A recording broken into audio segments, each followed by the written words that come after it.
Hello, नमस्कार। कल की क्लास में हमने मध्यकालीन भारत पढ़ा था, जिसमें हमने जाना था कि इस्लाम धर्म की स्थापना कैसे की गई थी। तो आज थोड़ा सा हम कल की क्लास को रिवाइज कर लेते हैं, फिर उसके साथ हम आज अरबों का आक्रमण पढ़ेंगे, जिसमें कि अरब से पहले आक्रमण एक मुस्लिम शासक मोहम्मद बिन कासिम के द्वारा किया गया था। तो चलो हम कल की क्लास को थोड़ा सा रिवाइज कर लेते हैं, फिर कंटिन्यू आज स्टार्ट करेंगे। तो मुस्लिम धर्म की स्थापना हज़रत मोहम्मद साहब के द्वारा की गई थी, जिनका जन्म 570 ईस्वी में मक्का में हुआ था और इन्होंने 610 ईस्वी में महाज्ञान की प्राप्ति की थी। और इन्होंने यहीं पर ये बैठकर मक्का एक हीरा नामक गुफा में बैठकर ये मेडिटेशन किया करते थे।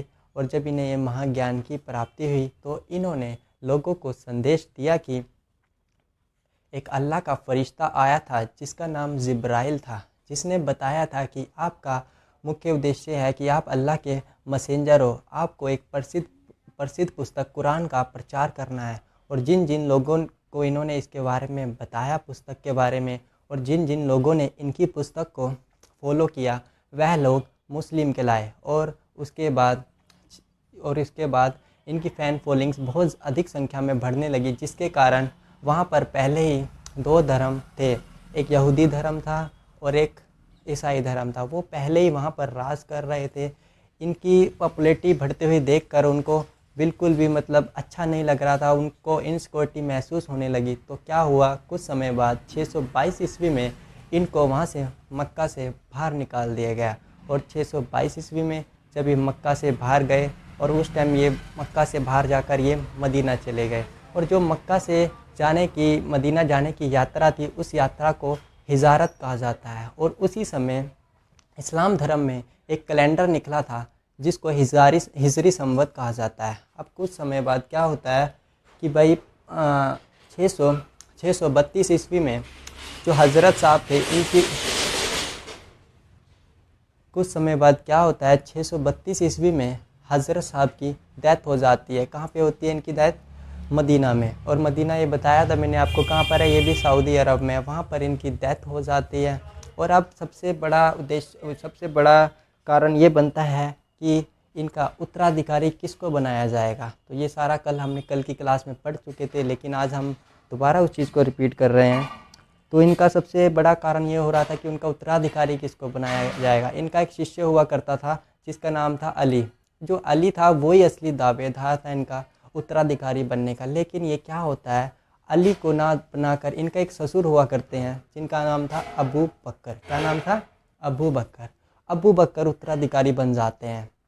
तो क्या होता है, पहले अबू बकर बनते हैं, दूसरे उस्मान बनते हैं, तीसरे उमर बनते हैं और चौथे अली बनते हैं। तो अब क्या होता है, 70 से 80% अबू बकर को पहले खलीफा मानते हैं और 10 से 20% जो ये क्या नाम है अली होते हैं, इनको मानते हैं। तो क्या होता है, कुछ समय बाद दो कमेटियां बन जाती हैं। क्या होता है कि कुछ लोग अली को पहले मानते हैं, कुछ लोग अबू बकर को। तो दो कम्युनिटियों में, दो समुदायों में बढ़ जाता है, एक तो शिया मुस्लिम और दूसरी कहलाती है सुन्नी मुस्लिम।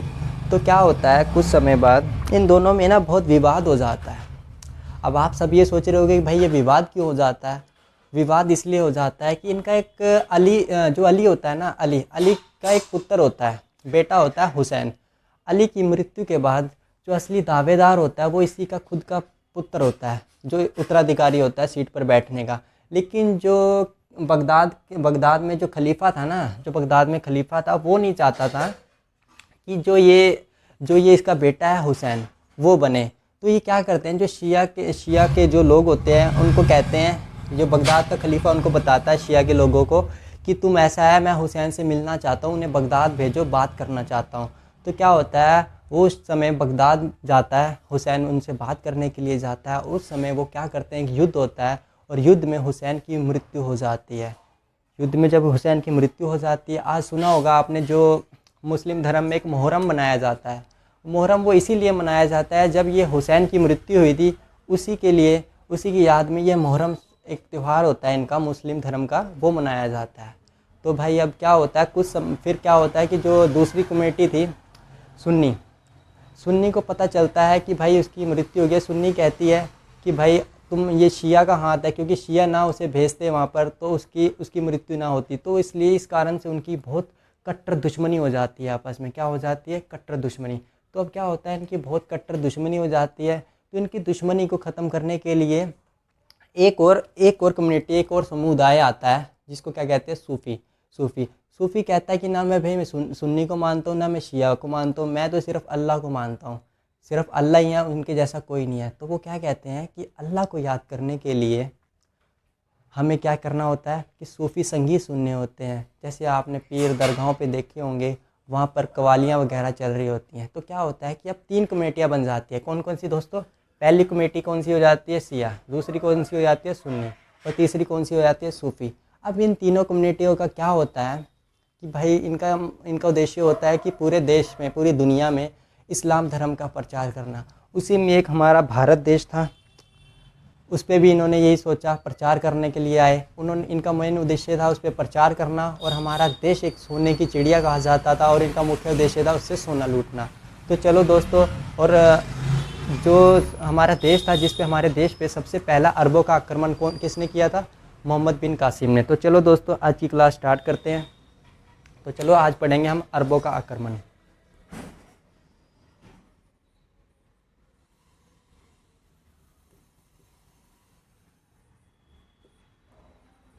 अरबों का आक्रमण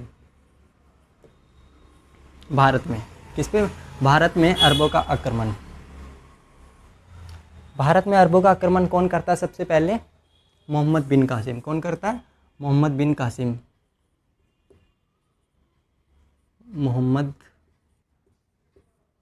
बिन कासिम। ये कब से कब तक भारत में रहता है? 712 से लेकर 714 तक। अब हम ये जानेंगे कि भाई ये जो मोहम्मद बिन कासिम था, भारत में क्यों आया था, क्या करने आया था और कैसे आया था। तो क्या होता है, एक खलीफा होता था पहले खलीफा पद हुआ करता था। खलीफा ना वो बगदाद में चला जाता है। कहाँ पे चला जाता है? बगदाद में। जब खलीफा पद बगदाद में चला जाता है तो खलीफा भी कहाँ चला जाता होगा? तो बगदाद में चला जाता होगा। कहाँ चला जाता होगा? बगदाद में। तो अब क्या होता है कि ये हमारा देश है, जैसे भारत है, जैसे हमारा देश है भारत। यहाँ पर क्या होता था? यहाँ पर सिंध होता था। सिंध, जहाँ से क्या होता था, यहाँ सिंध नदी पड़ती थी। यहाँ पर एक बंदरगाह होता था और ये सिंध की राजधानी क्या होती थी? देवल। क्या होती थी दोस्तों? देवल। और इस देवल पर, ये देवल था ना, यहाँ का एक ना भारत का हिंदू रूलर राज किया करता था, जिसका नाम क्या था? दाहिर। क्या नाम था? दाहिर। और ये जो दाहिर था ना, ये दाहिर कौन से उससे वंश से बिलोंग करता था? ये एक ब्राह्मण वंश से था। किससे था? ब्राह्मण वंश से। कौन से वंश से था? ब्राह्मण वंश से था। तो अब क्या होता है, जो ये बगदाद है ना, ये जो बगदाद है, बगदाद का एक गवर्नर होता है। बगदाद का एक गवर्नर होता है जो अरबों पर रूल कर रहा होता है, शासन कर रहा होता है। अरबों पर क्या कर रहा होता है? शासन कर रहा होता है। उसका नाम क्या होता है? क्या होता है? हल हजाज। क्या नाम होता है दोस्तों? हल हजाज। क्या होता था दोस्तों कि अब हम जानते हैं कि ये मोहम्मद बिन कासिम था, ये कैसे आया था। और ये जो मोहम्मद बिन कासिम है ना, ये इसका सेनापति हुआ करता था। क्या हुआ करता था? सेनापति। क्या सेनापति समझते हो? Army chief. ये क्या होता था? सेनापति हुआ करता था। तो यहाँ पर ना एक बंदरगाह होता था। बंदरगाह, जहाँ पर समझते हो बंदरगाह क्या होता है? बंदरगाह जैसे कि आपने सूरत में जहाँ पर बड़े बड़े समुद्र होते हैं ना, जहाँ पर व्यापार होता है, यहाँ पर एक बंदरगाह होता था सिंध पे। और जो सिंध की राजधानी होती थी देवल, और देवल पर एक राजा, हिंदू राजा राज कर रहा होता था, जिसका नाम था दाहिर। वो कौन सी जाति से बिलोंग करता था? संबंध रखता था ब्राह्मण वंश से। तो क्या होता है, एक बारी क्या होता है, जो अल हजाज है ना, ये अल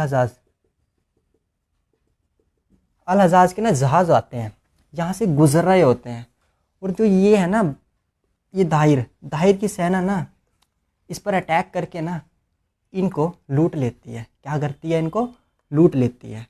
जब इनको लूट लेती है ना, तो ये अल हजाज होता है ना, इसको बहुत गहरा नुकसान होता है। बहुत गहरा नुकसान होता है भाई, बहुत गहरा। अब ये परेशान होके क्या करता है, ये अपनी ना भाई साहब ये नुकसान के बारे में ना इसको बताता है। किसको बताता है? खलीफा को बताता है। खलीफा को बताता है कि भाई ऐसे ऐसे करके हमारे जहाज़ लूट ले गए हैं और हमारे को बहुत भारी नुकसान हुआ है। अब क्या होता है, जो ये बगदाद है, बगदाद का खलीफा होता है, ये यहाँ पर ना एक लेटर भेजता है, सूचना मतलब इनको कहता है कि भाई ऐसा है, जो भी तुमने उनके जहाज़ लूटे हैं आप उन जहाज़ों को उनकी भरपाई कर दो और उनका जितना भी नुकसान हुआ है आप उस नुकसान को लुटा दो। लेकिन क्या होता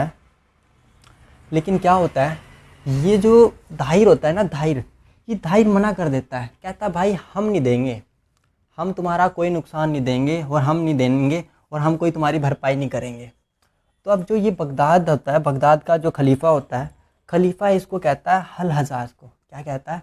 ये जो बगदाद का खलीफा होता है ये अल हजाज को कहता है, इसको अल हजाज को कहता है कि ना तुम अपनी भरपाई के लिए क्या करो, तुम अपनी भरपाई के लिए जाकर अटैक कर दो।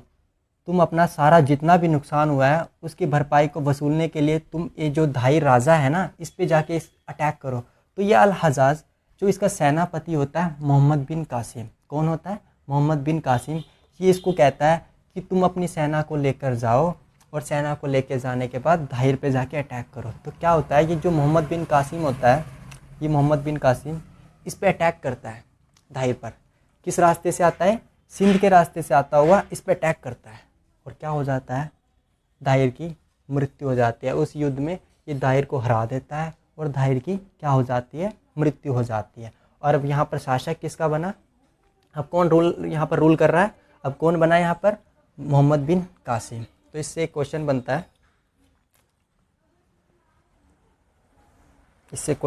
है, मैं आपको बता देता हूँ।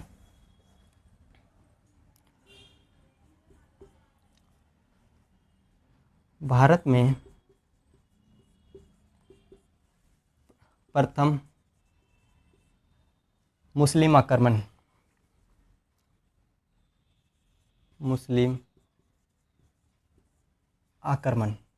किसके द्वारा किया गया था? मोहम्मद बिन कासिम के द्वारा। और एक क्वेश्चन बनता है इसमें से कि जो ये मोहम्मद बिन कासिम है, इसने भारत के किस शासक को हराया था? भारत के किस शासक पर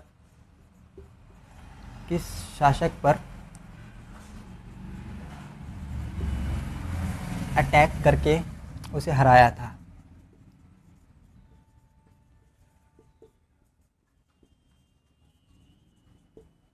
किसको हराया था? धाहिर को। किसको हराया था? धाहिर को। किसको? धाहिर को। ये जो धाहिर था ये कौन सी जाति से, कौन से उससे वंश से बिलोंग करता था? ब्राह्मण वंश से। किससे? ब्राह्मण वंश से। कौन से वंश से? ब्राह्मण वंश से।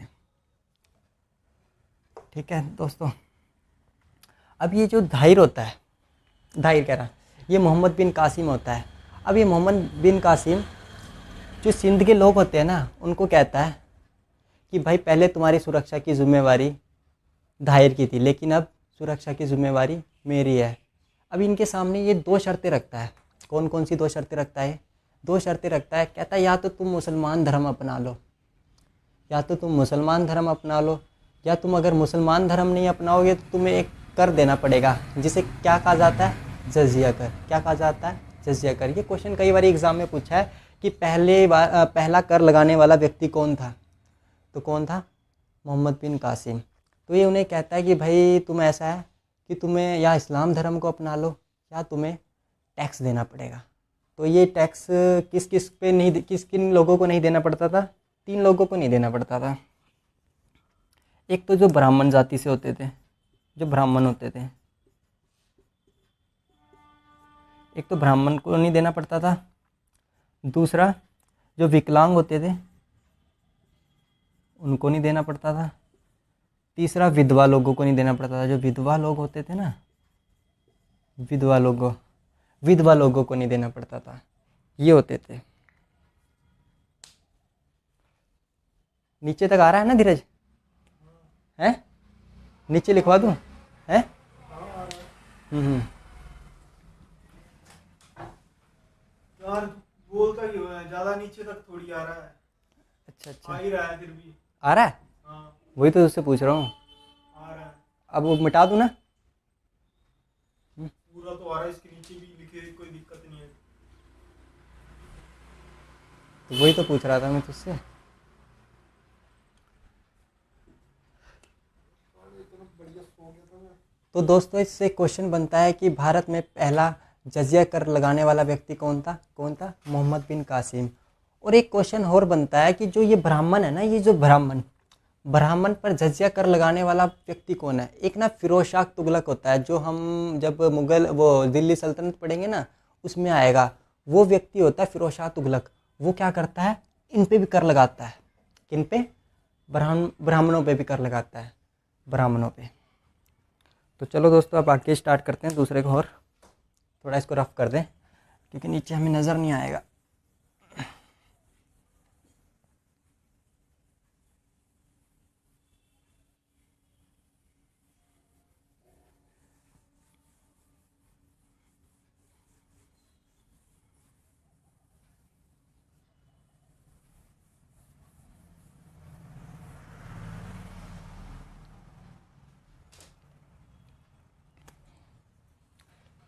जो ये था मोहम्मद बिन कासिम, इसने क्या करा था?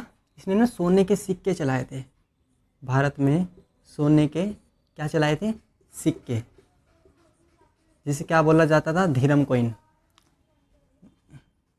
दिहरम कॉइन, मतलब धीरम सिक्के। क्या बोला जाता था दोस्तों? धीरम सिक्के। और जब युद्ध हुआ था ना, जब इनने सिंध के रास्ते से जब इस पे युद्ध करने आया था दाहिर पर, तब ये घोड़े लेके आया था। क्या लेके आया था? अरबी घोड़े लेके आया था। क्या लेके आया था? अरबी घोड़े।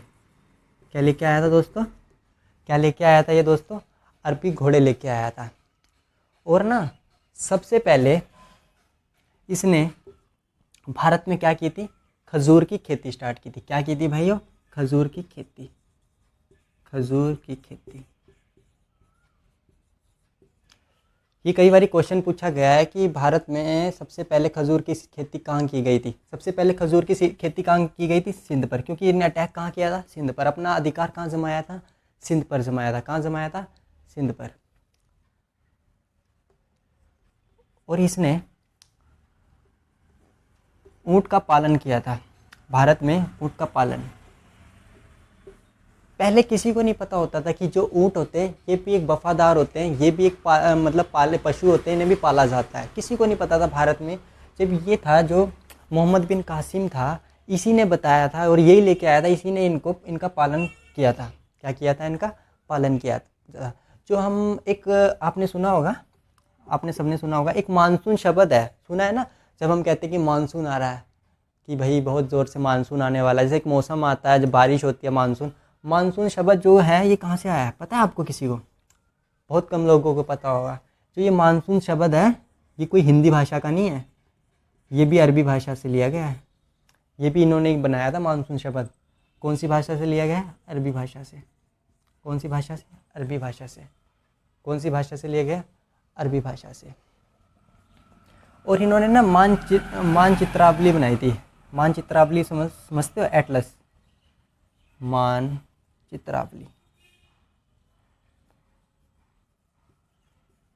मानचित्रावली किसने बनाए थे? अरबों ने। किन्होंने बनाए थे? अरबों ने। किन्होंने बनाए थे दोस्तों? किन्होंने बनाए थे? अरबों ने। और इन्होंने ना दो प्रसिद्ध पुस्तकें थी, उनका क्या किया था? अनुवाद किया था। अरब भाषा में उनका अनुवाद किया था। दो प्रसिद्ध पुस्तकें थी,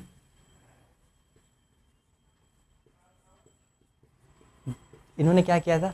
दो प्रसिद्ध पुस्तकें थी, उनका अनुवाद किया था। कौन कौन सी थी? एक थी चरक संहिता।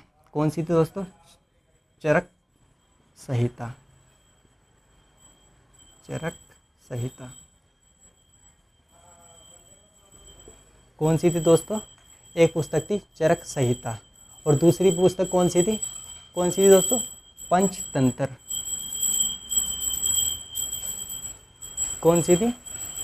पंचतंत्र। ये जो पंचतंत्र थी ना, ये पंचतंत्र बहुत फेमस बुक है। ये कुरान बाइबल के बाद यही जानी जाती है। और इन्होंने ना इसको अरबी भाषा में इसका अनुवाद किया था। उसका क्या नाम लिखा था इन्होंने? कालिल्ला व दिमना, इसका नाम रखा था। इस पुस्तक का नाम बदलकर अनुवाद करके इसका नाम रखा था कालिल्मा व दिमना। तो अब क्या होता है, ये क्वेश्चन हमने इम्पोर्टेंट लिख लिए। अब क्या होता है, अब आगे देखो दोस्तों।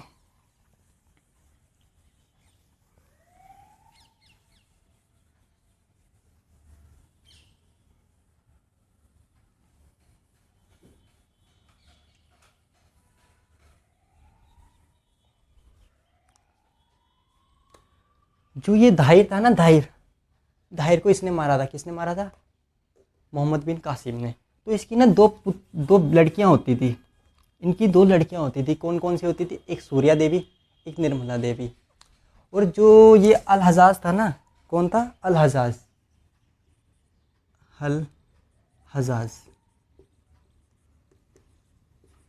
इसके ना 2 पुत्र होते थे। कौन होते थे इसके? 2 पुत्र होते थे।